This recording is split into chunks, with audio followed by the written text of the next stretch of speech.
ये कहानी चुनकुनी नगर की है, जहाँ बाजारों में सुबह होते ही बाजार लग जाती है और इन बाजारों में अलग अलग अनेक प्रकार की सब दुकानें हैं।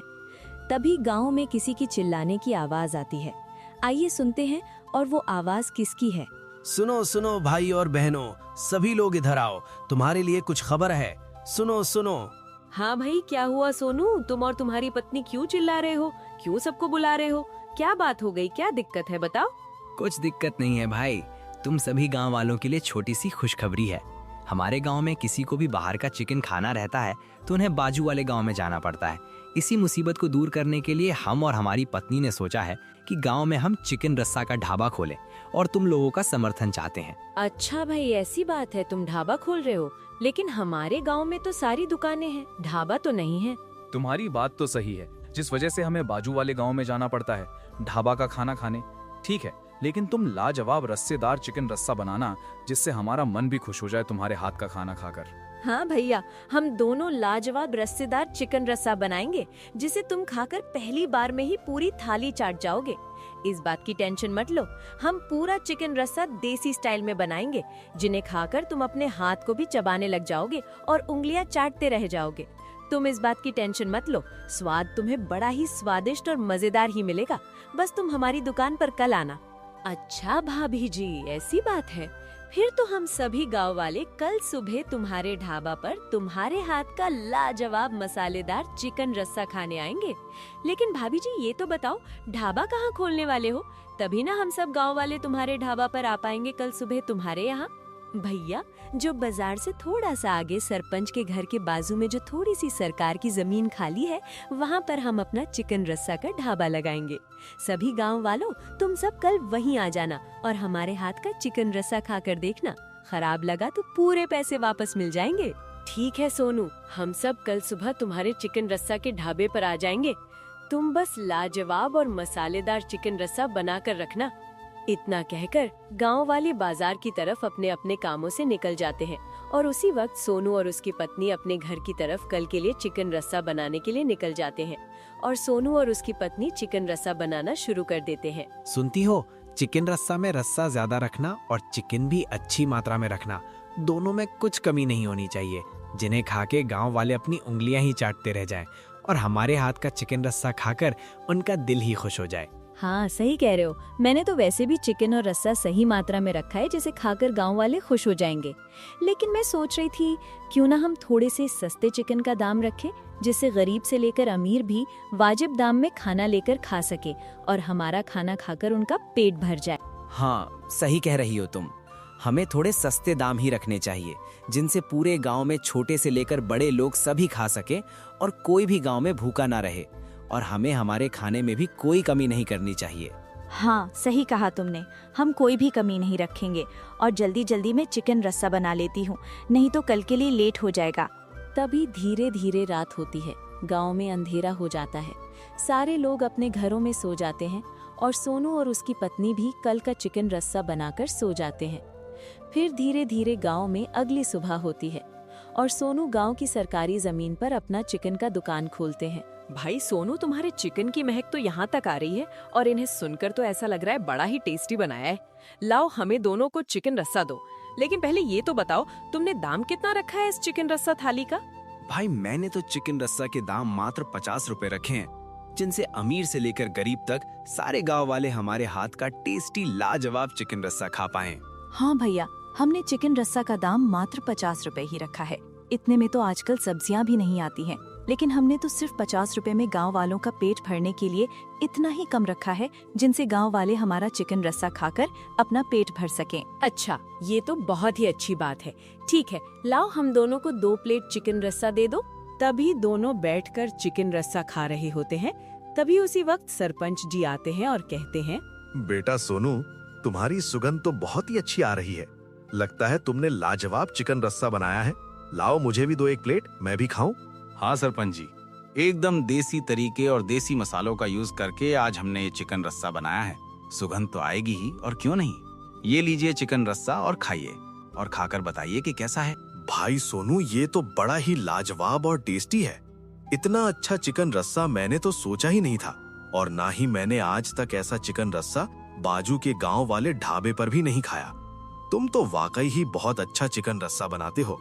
ऐसा ही चिकन रस्सा बनाओगे तो तुम्हारी दुकान बहुत ही चलेगी। धन्यवाद सरपंच जी।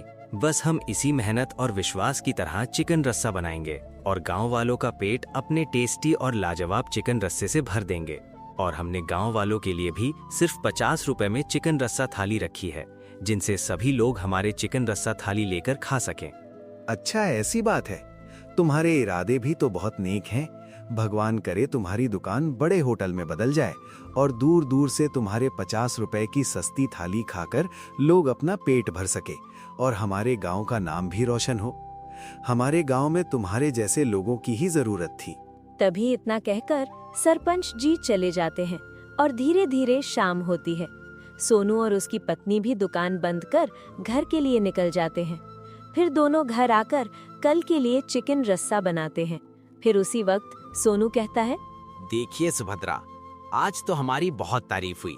लोगों ने तो हमारे हाथ का चिकन रस्सा खाकर बहुत ही तारीफ की और लोगों को बहुत ही पसंद आया। और हमने तो दाम भी बहुत सस्ता रखा था, जिनसे गरीब से गरीब भी लोग खा पाएं और सभी तरह के लोग हमारी दुकान पर आ जाएं। आज तो पहले दिन में ही हमारी बहुत कमाई हो गई। ऐसे ही चलता रहा तो जो सरपंच जी ने कहा था कि हम एक दिन होटल खोलेंगे, उनकी बात फिर धीरे धीरे सच हो जाएगी। हाँ, सही कह रहे हो तुम। आज तो पहले दिन मैंने तो सोचा ही नहीं था कि इतने लोग आएंगे और हमारी इतनी तारीफ करेंगे। हमारे हाथ का चिकन रस्सा तो सभी को पसंद आ रहा है और हमारे सस्ते दाम की वजह से सभी गांव में खाना खाने आए और सभी ने हमारी तारीफ की। ऐसा चला तो सही में हमारा एक दिन खुद का गांव में होटल होगा और लोग दूर दूर से हमारे चिकन रस्सा खाने आएंगे। हाँ, सही कह रही हो। ठीक है, तुम जल्दी जल्दी कल के लिए चिकन रस्सा बनाकर रखो और आज की तरह ही चिकन रस्सा का स्वाद रखना। तभी दोनों अपने में बातें कर रहे होते हैं। उसी वक्त गांव में पेड़ के नीचे दो दोस्त आज के चिकन रस्सा की बातें कर रहे होते हैं। आइए देखते हैं कि क्या बातें करते हैं। भाई रामू, हमारे गांव में तो एक भी ढाबा नहीं था, लेकिन आज सोनू और उसकी पत्नी ने हमारे गांव में चिकन रस्सा का ढाबा खोला, जो कि उनका ढाबा बहुत ही चल रहा है। और हमने भी उनके हाथ का खाकर देखा, टेस्ट भी लाजवाब और मसालेदार था। हाँ, सही कह रही हो तुम। टेस्ट तो बड़ा ही लाजवाब था। उनके हाथ का खाकर तो मेरा पेट ही भर गया। मैं सोच रहा हूँ क्यों ना कल वापस सुबह जाकर उनके हाथ का चिकन रस्सा खाऊं। उन्होंने तो मेरा मन ही जीत लिया। तुम्हें तो हमेशा सिर्फ खाने की ही पड़ी रहती है। ये नहीं देख रहे हो कि उनकी दुकान कितनी चल रही है। मैं तो सोच रहा हूँ कि हम भी मटन बिरयानी की दुकान खोलते हैं, जिससे हमारी भी कुछ कमाई होने लगेगी। क्योंकि आज तो मैंने देखा सोनू और उसकी पत्नी ने तो बहुत पैसे कमाए। ऐसे ही चलेगा तो वो लोग बहुत अमीर बन जाएंगे। अगर हम समय रहते अपनी भी दुकान खोलेंगे तो हमारी दुकान भी चलेगी और हम भी अमीर बन जाएंगे। हाँ, सही कह रहे हो तुम। ऐसे ही चलेगा तो हमारी दुकान भी बहुत चलेगी और हम भी सस्ते दाम रखेंगे और गांव वालों को सस्ते में मटन बिरयानी खिलाएंगे, जिससे हमारा भी धंधा चलने लगेगा और हमारे पास भी कुछ पैसे आ जाएंगे और हमारे गांव में भी मटन चिकन की दुकानें आ जाएंगी और हमें बाहर कहीं खाने के लिए नहीं जाना पड़ेगा। तभी रामू और मोनू घर जाकर कल के लिए मटन बिरयानी बना रहे होते हैं। फिर धीरे धीरे रात होती है, सभी अपने घरों में सो जाते हैं। फिर कल सुबह होते ही सोनू और उसकी बीवी अपनी दुकान लगाते हैं और उनकी दुकानों पर भीड़ लग जाती है लोगों की खाने के लिए। और इस तरफ रामू और मोनू भी अपनी मटन बिरयानी की दुकान लगाते हैं। आइए देखते हैं कि क्या होता है। भाई मोनू, तुमने भी दुकान खोल ली? तुमने बताया नहीं कि तुम भी दुकान खोले हो। ये बताओ कि क्या रखे हो अपनी दुकान पे खाने के लिए? हाँ भाई, सोचा गांव में सिर्फ एक चिकन रस्सा की ही दुकान है, क्यों ना मैं भी खोल लूं। तो इसलिए मैंने मटन बिरयानी की दुकान खोली है, वो भी सिर्फ मात्र 50 रुपए में, जिससे लोग हमारा भी खाना खा सके और लोग अपना पेट भर सके। अच्छा, ऐसी बात है। ठीक है, लाओ मटन बिरयानी दो। तुम्हारे हाथ का भी खा के देख लेता हूँ कि तुम कैसा बनाते हो। तुम्हारा खाना चिकन रस्सा की तरह लाजवाब और टेस्टी है कि नहीं। तभी वो दोनों खाना शुरू कर देते हैं और खाना खाकर वहाँ से चले जाते हैं। तभी जब वो दोनों खाना खाकर जाते हैं और कुछ गांव वालों से मिलते हैं, फिर गांव वालों को कहते हैं, भाई कहाँ जा रहे हो? क्यों आज तुम चिकन रस्सा नहीं खाने वाले हो? क्या बात हो गई? वहाँ कहाँ जा रहे हो? भाई, मैंने सुना है कि मोनू और रामू ने मटन बिरयानी की दुकान खोली है, तो हम लोग वहीं जा रहे हैं 50 रुपए में भर पेट मटन बिरयानी खाने। हमें पता चला कि वो लोग भी लाजवाब और टेस्टी मटन बिरयानी बना रहे हैं। नहीं भाई, ऐसी बात नहीं है। मैंने उनके हाथों का खाना खाया और बहुत ही बेकार लग रहा था। चिकन रस्सा के सामने तो उनका खाना एकदम बेकार है। चिकन रस्सा तो बहुत ही अच्छा खाना है।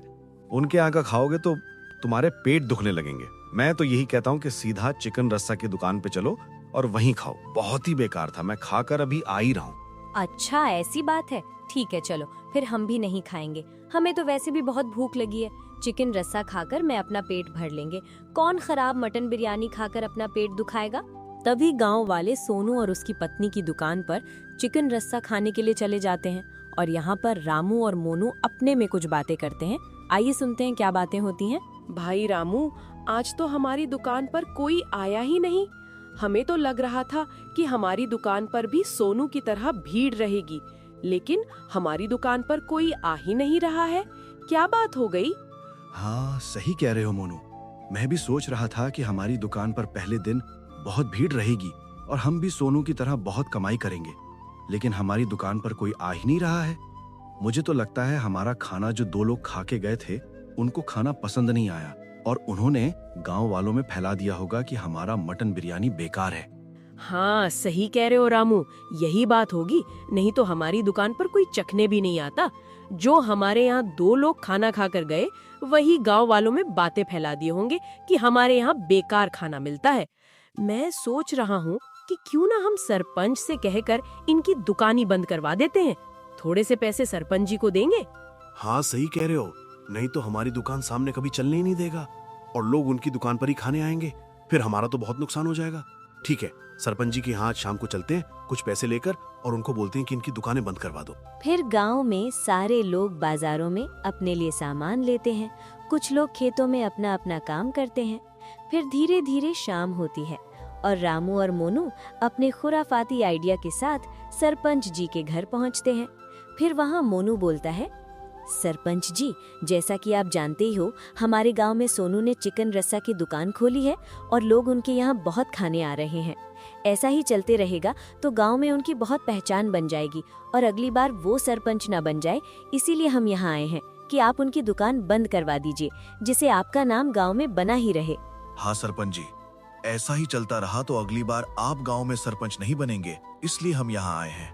हमने आपके लिए थोड़े से पैसे इस थैली में लाए हैं, ये पैसे ले लीजिए और कल इनकी दुकानें ना लगने दीजिए। और वैसे भी इन्होंने दुकानें सरकारी जमीन पर खोली हैं, तो कुछ सरकारी जमीन का बहाना कर दीजिए और इनकी दुकानें बंद करा दीजिए। हाँ, सही कह रहे हो तुम दोनों। तो ऐसा ही चलता रहा तो ये लोग गांव में अपना नाम बना लेंगे, जिससे मेरा ही घाटा होगा। फिर ये लोग गांव में सरपंच के लिए ना खड़े हो जाएं, नहीं तो ये लोग जीत जाएंगे और मुझे सरपंच के फर्ज से हटा देंगे। हाँ ठीक है, ये पैसे मुझे दे दो और कल सुबह तुम्हारा काम हो जाएगा। सुबह होते ही मैं उनके घर जाऊंगा और बोलूंगा कि सरकार की तरफ से मुझे आदेश आया है कि सरकारी जमीन पर कोई दुकान नहीं खुलनी चाहिए। ये कहकर मैं उनकी दुकान बंद करवा दूंगा। हाँ सरपंच जी, सही है। सुबह होते ही तुम उनके घर जाना और उनको सरकारी जमीन पर दुकान खोलने के लिए मना कर देना। फिर उनकी दुकानें खुलेंगी ही नहीं। फिर हमारी दुकान पर सारे लोग खाने आएंगे, जिससे हमारी भी दुकान चलने लगेगी और आपका भी कुछ फायदा हो जाएगा और अगले पंचायत में आपको सरपंच बनाने में कोई दिक्कत नहीं आएगी। तभी इसी खुराफाती आइडिया के साथ सारे लोग सुबह का इंतजार करते हैं। फिर धीरे धीरे चुलबुली नगर में अंधेरी रात हो जाती है। फिर सुबह होते ही गांव के पक्के रास्ते से चलते चलते सोचते सोचते सरपंच जी उनके घर पहुंच जाते हैं। तभी सोनू बाहर ही खड़ा रहता है और वहां पहुंचकर कहते हैं, भाई सोनू, मुझे कल सरकार की तरफ से आदेश आया है कि कोई भी सरकारी जमीन पर अपनी दुकान नहीं खोलेगा, नहीं तो उन्हें जेल में डाल दिया जाएगा और 2 लाख रुपए का जुर्माना भी लगेगा। इसलिए यहाँ का सरपंच होने के नाते मैं तुम्हें चेतावनी देने आया हूँ कि आज से तुम अब अपनी दुकान वहाँ नहीं लगाओगे। ठीक है सरपंच जी, सरकार का आदेश तो हमें मानना ही पड़ेगा। अब हम वहाँ दुकान नहीं लगाएंगे। जैसा आप कह रहे हैं हम वैसा ही करेंगे। तभी इतना कहकर सरपंच जी वहाँ से निकल जाते हैं और सोनू घर में जाता है। और तभी उसकी पत्नी पूछती है कि क्या हुआ जी, सरपंच जी क्यों आए थे, कुछ दिक्कत की बात है? हाँ, सरपंच जी कह रहे थे कि सरकारी जमीन पर कोई भी दुकान नहीं लगा सकता है। सरकार ने आदेश दिया है, जो भी सरकारी जमीन पर दुकान लगाएगा उसे जेल में जाना पड़ेगा और 2 लाख रुपए का जुर्माना लगेगा। इसीलिए सरपंच जी हमें यही कहने आए थे कि आज से हम वहाँ अपनी दुकान नहीं लगाएं। अच्छा, ऐसी बात है। ठीक है, अब हम वहाँ पर अपनी दुकान नहीं लगाएंगे, नहीं तो हम 2 लाख रुपए जुर्माना कहाँ से लाएंगे।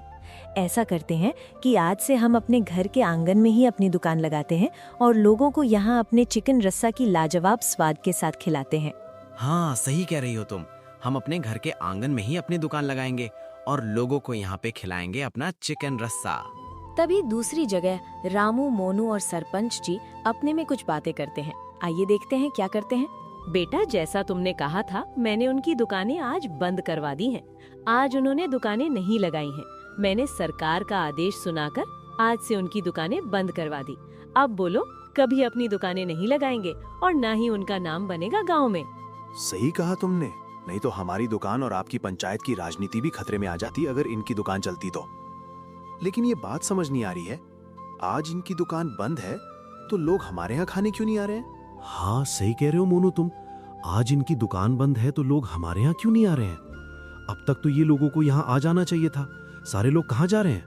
तभी गांव के सारे लोग सोनू के आंगन में उसके चिकन रस्सा खाने के लिए आ जाते हैं। फिर उसी वक्त मोनू देखने के लिए निकलता है कि सारे लोग कहाँ हैं। तब वो चलते चलते सोनू के घर के यहाँ पहुँचता है और वहाँ आकर देखता है कि सारे लोग तो उसके आंगन में चिकन रस्सा खा रहे हैं। ये देखकर उसको बहुत ही जलन होती है। फिर इसी जलन को लेकर वो अपनी दुकान की तरफ वापस चला जाता है। भाई रामू, हमें तो अपनी दुकान अब बंद ही करनी पड़ेगी। सारे लोग तो सोनू के आंगन में चिकन रस्सा खा रहे हैं, तभी तो हमारे यहाँ कोई आ ही नहीं रहा है। अब तो हमारी दुकान चलना बहुत ही मुश्किल है। हमें पहले से ही हमारे मसालों में कुछ गड़बड़ नहीं करना चाहिए था और हमें भी ईमानदारी और विश्वास के साथ अपनी मटन बिरयानी को बेचना चाहिए था। सही कह रहे हो भाई तुम, हमें गलत तरीके से अपना धंधा नहीं करना चाहिए था। लोगों के साथ विश्वास बनाकर रखना चाहिए था और उनको लूटने के बारे में नहीं सोचना चाहिए था। तभी चिंकुनी नगर में सोनू और उसकी पत्नी की मसालेदार और लाजवाब चिकन रस्सा दुकान बहुत चलने लगती है। आसपास के गांव से भी लोग उनके गांव में उनके हाथ का टेस्टी और मसालेदार चिकन रस्सा खाने आते हैं। और एक तरफ सरपंच जी और रामू और मोनू अपने में रो रहे होते हैं। हमें इस कहानी से ये सीख मिलती है कि विश्वास और भरोसे पर बनाया हुआ धंधा कभी नहीं डूबता है और हमें दूसरों के बारे में बुरा कभी नहीं सोचना चाहिए। जो दूसरे के बारे में बुरा सोचता है, अंत में उसी के साथ बुरा होता है। आज के लिए ही इतना ही। अब मिलेंगे दूसरी कहानी में एक नई जगह और नई कहानी के साथ।